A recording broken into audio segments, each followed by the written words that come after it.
a group helping girls stay on track during the preteen years. Shawnee Mission East Lancers celebrate half a century. Putting it all on the line at Shawnee Mission Northwest Poetry Slam. And the Shadow gets artistic with a room full of first graders. All on this episode of Spotlight on Shawnee Mission.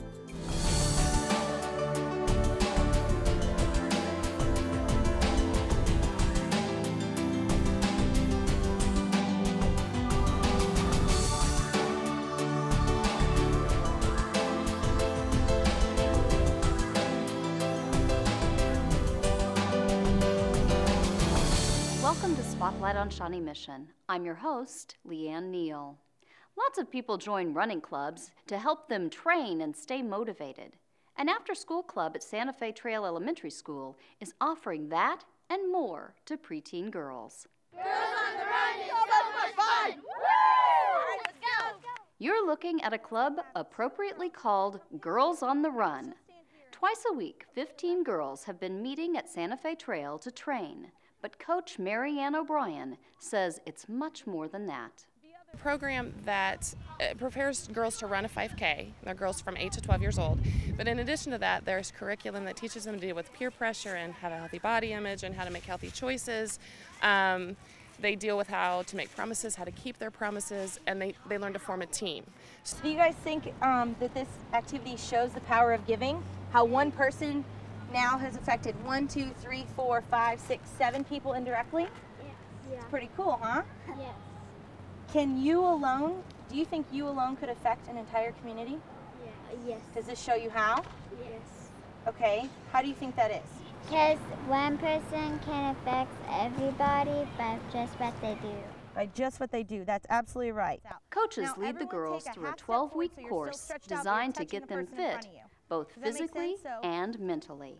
Today, we're going to be talking about finishing strong because the 5K is coming up a week from Saturday, right? You guys ready? Curriculum provided by the club's international organization is designed to educate and prepare girls for a lifetime of self-respect and healthy living. Remember how I told you guys I was running a marathon? Yes. I did it on Sunday. I ran 26.2 miles, which was the equivalent of like 132 laps around here, remember? Crazy. So, this is what I got.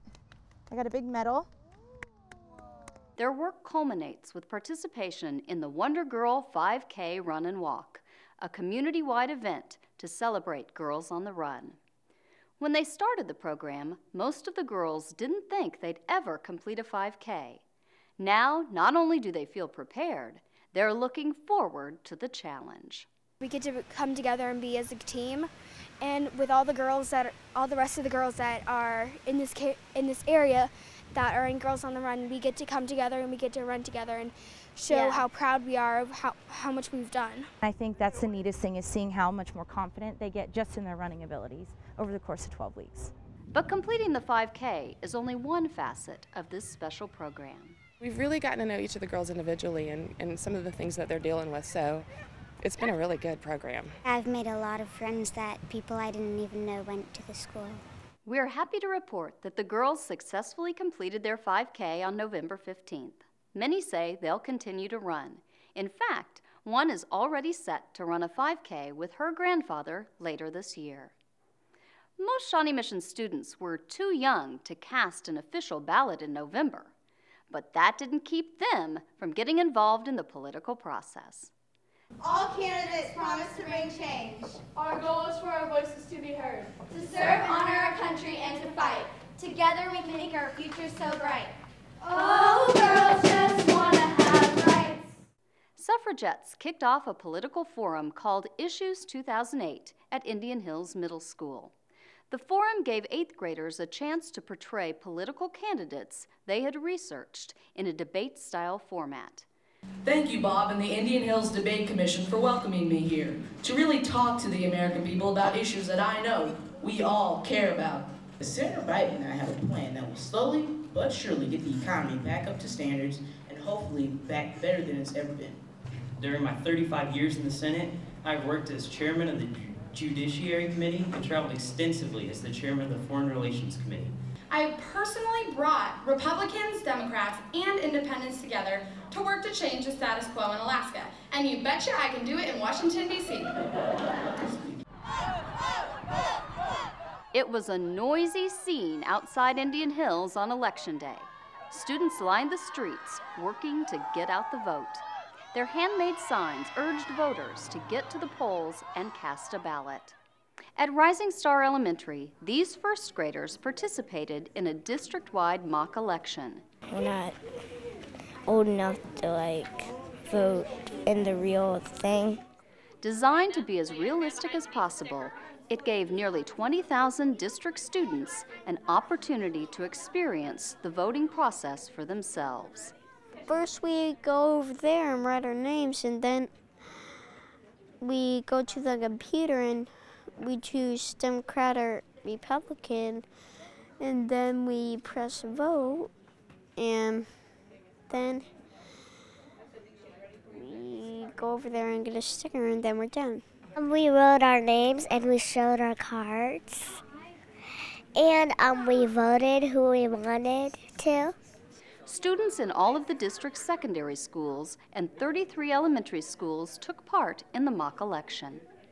In the end, Shawnee Mission students elected Barack Obama as their next president with more than 60% of the vote. Up next, sharing the best of Shawnee Mission with some international guests. I'm Rennie from Sunflower Elementary, and I read the book Clementine by Sarah Pennypacker. Clementine, the main character, is an energetic 8-year-old girl who finds herself in a lot of trouble because of her wild imagination. It all started at school on Monday, the beginning of her bad week. Clementine is trying to help Margaret with her hair, and then her troubles start. Although she has many wacky problems to solve, Clementine always comes up with an incredible solution. With Clementine, anything is possible. I would rate this book 5 out of 5 stars for being a humorous and creative story.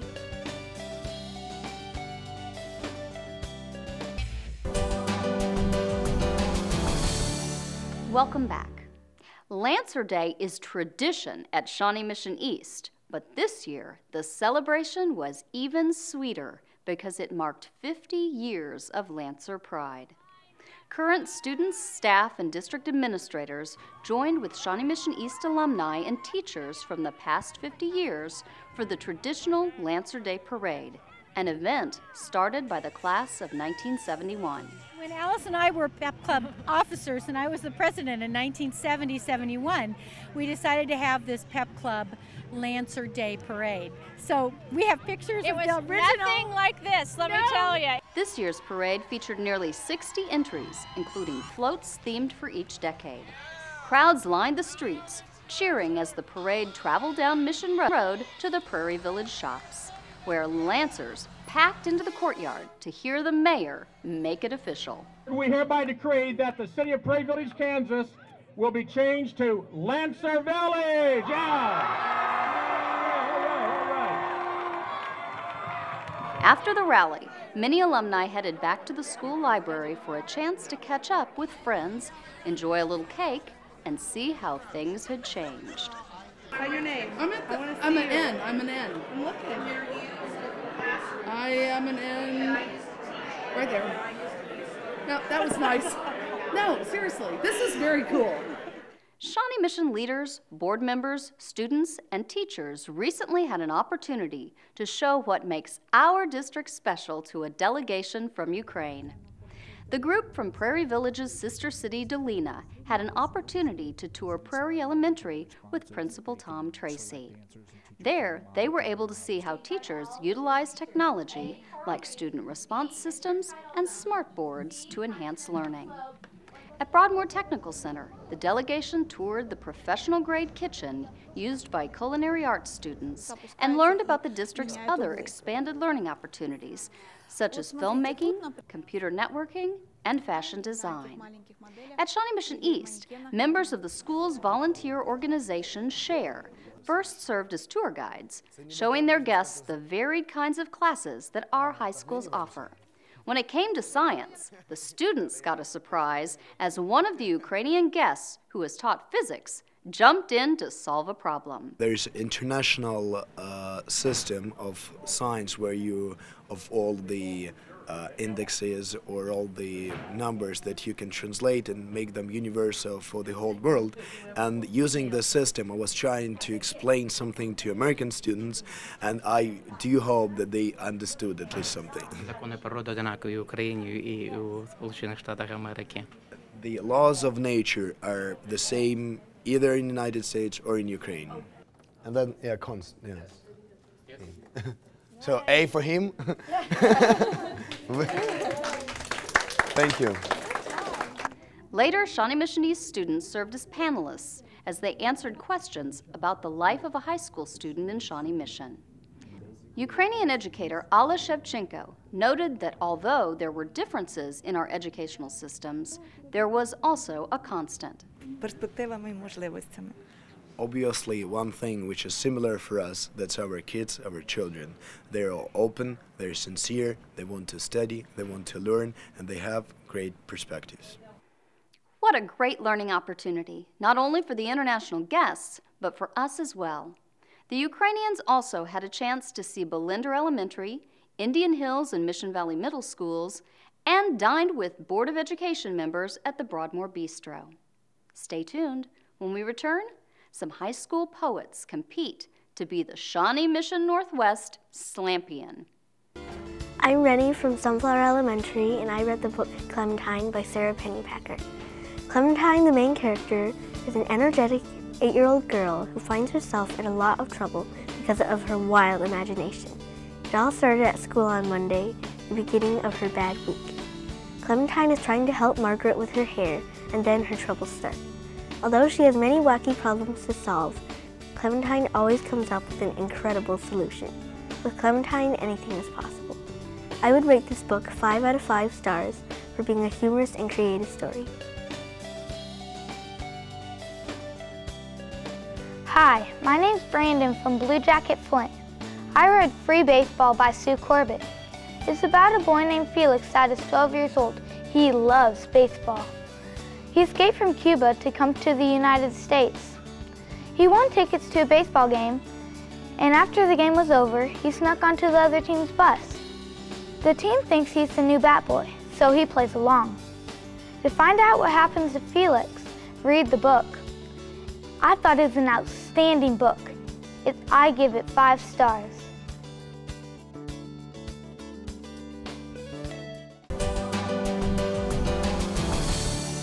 It's not often that you see a high school library packed with students enjoying poetry, but that's just what happens each spring when Shawnee Mission Northwest hosts its Poetry Slam. All right, welcome to the 3rd annual Poetry Slam here at Northwest. I'm just going to give you a quick rundown on the rules and everything. Students bring a bit of everything to the Poetry Slam. We have the kids with serious topics about things that are personal to them, parents, relationships, losing somebody. The doctors aren't sure what's wrong. They think it's cancer, but they're not sure, and they don't know how she got it. They said that maybe it's the 2 packs a day, but she insists they're wrong because she only smokes lights.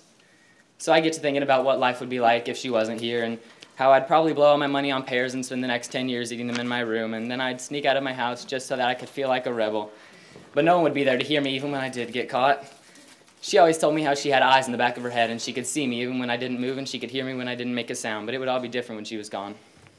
And I'd probably stay out past curfew and paint every house on the block different colors because she hated it when people did that. But she's still here, and I'm thanking God for that because she's more than just some statistic for students to read about in a textbook. And I'm just looking for ways to tell her I love her because I want to be the IV in her arm that keeps her from feeling the pain. Spoken word blends hip-hop and stand-up comedy and rap, things that students are interested in outside of school. So I think anything we can do as English teachers to bring those interesting elements into class and lift the words from the page, it's going to reach our teenage students. I have a friend named Brendan McLeod. He's a writer, a poet, and he competed in some of the national poetry slams. He's a dynamic performer, and he spends quite a few months of the year going around and touring high schools and helping students feel okay performing their poetry in front of a live audience. A lot hinges on the way you perform the poem, right? Like, this is not poetry, and yet you can still make anything interesting just by the way you read it, just by the way you use your hands, just by the way you tweak your voice, whatever. There's a bunch of stuff at your disposal when you stand up here with your body and your voice. Slam was invented like 25 years ago, was just to get people more interested in poetry. So they're not reading like, I like the trees, I really like the trees are gold and green, like boring. Like, and that was happening a lot, and so there's this new youth movement across North America doing like performance that actually interacts with an audience and people respond to like a little bit more viscerally. You can do a wide spectrum of things just by the way you read the text, regardless of what the text happens to be. So we're gonna work on that now, specifically with regards to your guys' poems. And with all these warm memories to warm me on a cold winter day, I wonder how they make it through the day. I just want to fall on my knees and seize their hands and say, it'll be all right, I'll help you. But I don't. Why? I don't know. Maybe it's because in this comfortable bubble, life has become, well, comfortable. I know all the people, I'm cool, I'm loved, and best of all, I don't have to lift a finger to know I'm doing well in life. I like how it's a social issue, yet you are in it as a person. So like lots of poems will be like, I like the world, this is what's wrong with the world. Global warming, man, everything's so screwed up, like, you know, la la la la. But like they don't actually talk about like their part either for or against or any stake in that. So it's nice that you have a personal stake in this poem like as you. So that's really good. I like that. I can just look over at the trophies that ornate my life and represent it and once again repress the dangerous radical thoughts that would plague my being if allowed one to germinate. I hope to God the light can shine through these murky waters. Thanks. It's Josiah Roselle, everyone. Come on, keep it going. Yeah. The hands at the keyboard, they wait idly while thoughts buzz through the head. I'm asleep and it's time to wake up. As I go into the world, let me be unafraid to say what I think, do what is right, and lead those who need to follow. My personal hope is to have a Shawnee Mission District Poetry Slam, where students from all the Shawnee Mission high schools will send a team of 4 or 5 students to compete against each other in sort of a fun, let's see what the other schools are doing format. I'll be kicking it with my other pals, the Rubik's Cube Club. The club's official on the down low like a sub. Their very first rule, don't talk about Rubik's Cube Club. The cube is the gift that keeps on giving. The cube, my friend, is my reason for living.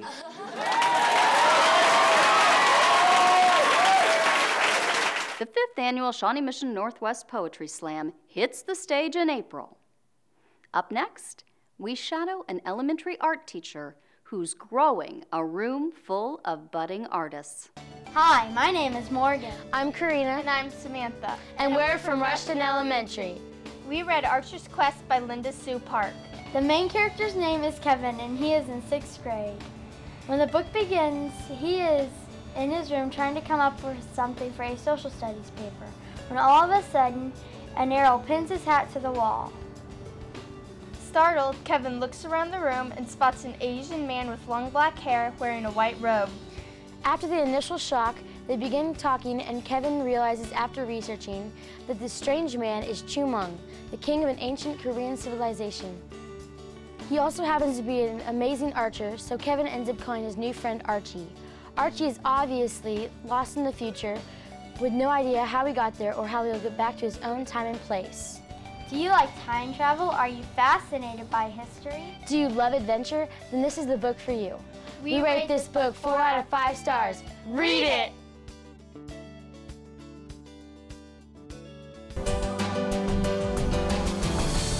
Welcome back.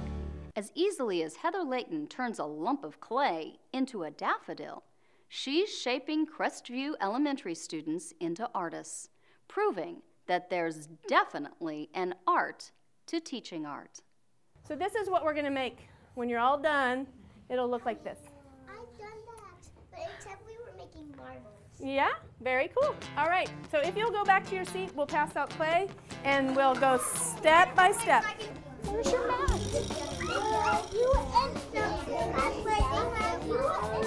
How about I give you this one? And you want to smooch in your corners. Okay. Okay. And stay in your corners. After you have your sphere, roll it, put it down. So it's nice and dry. You have nice and round. And let me see. Looks good. Good job. Look there. Yeah. We'll get up there and push if you can. Did you get yours rolled? Okay, put your thumb in. And then pinch around, pinch around, pinch around. Stick your little finger in there. Get a little more than that. Just a tiny bit more than that. Okay, there you go. Put some there. Why don't you put a little bit more over there. Now take your pinch pot and put it right down on there, like glue. And you're just fine. Now, how am I going to take this off? I would probably just wipe it right there, like it's a napkin. Are you all set? Are you all right? Okay. There we go. You want to put your tool in and cut out to the edge, cut out to the edge. Think about 5 cuts or 6 cuts. You can start turning up the edges of your petals. Okay.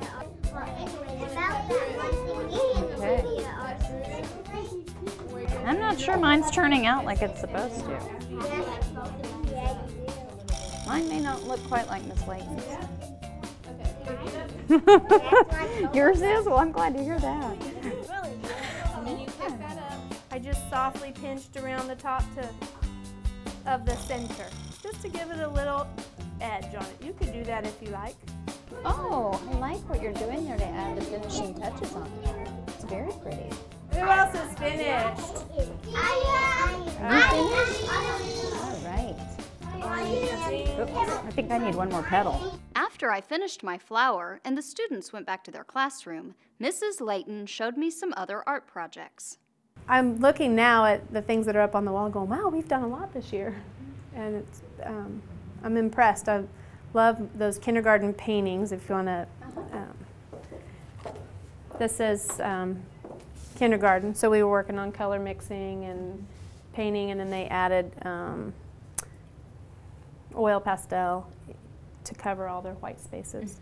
I'm working with them really a lot on being able to recognize colors and color schemes and what colors work together to blend. And this was a fun lesson, the Starry Night. We looked at Vincent Van Gogh and talked about movement in the night sky and his painting. And this one is a shaving cream one the kids love, because you put the shaving cream on the table and the paint and do a monoprint. So they swirl the paint around and then they lay their paper down, rub it, peel it off, and then you squeegee off the shaving cream, and it leaves the image. We try to give them, you know, the tools that they need to be successful. Tell us about the ceiling tiles in the hallways. I love those. They did a great job. We spent about 4 weeks painting them. It was tied to their culture project. They had to choose, like if they chose Czechoslovakia or whatever, they had to choose an artist from that country. It's a little bit of an educational tool too, because we added the country name and the artist name to the tiles. So for the end of school and the first of school, people were bumping into each other as they were looking at the tiles. You're into your second year, and obviously you love what you do. If you were to sum up, what's the best thing about being an elementary school art teacher? Well, it's fun. You know, it really is fun, and the kids are excited about what they're doing, and they love to come to art. You know, it's nice to be that teacher that they love to come and see, for the most part, you know. They're always, I'll see you on Thursday, I'll see you on Tuesday. I'd like to thank Heather and her first graders for sharing their art with me. That's all the time we have for this episode of Spotlight on Shawnee Mission. Join us again as we continue to feature the programs and people of Shawnee Mission who are helping guide students to success. Thank you for watching.